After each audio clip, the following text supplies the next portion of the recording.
साथीहरु म चाहिँ अहिले सिमीको थाङ्रा निकाल्दैछु। अब यो लास्ट यति हो निकाल्नु पर्ने।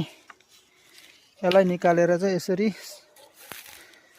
यहाँ थाकमा लाउनु पर्छ। यसरी यसलाई उठाएर घरमा लग्यो भने चाहिँ सेपमा राख्यो भने चाहिँ मकिँदैन।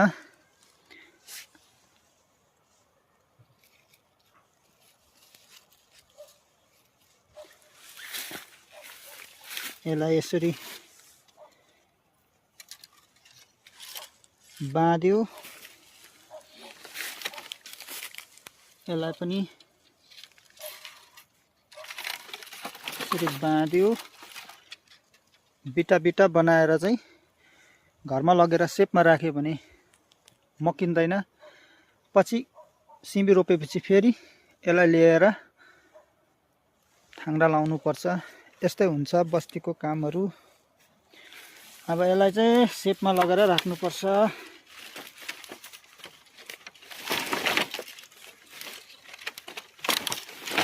यसरी अब यसलाई घरमा लगेर चाहिँ सेपमा राख्नुपर्छ।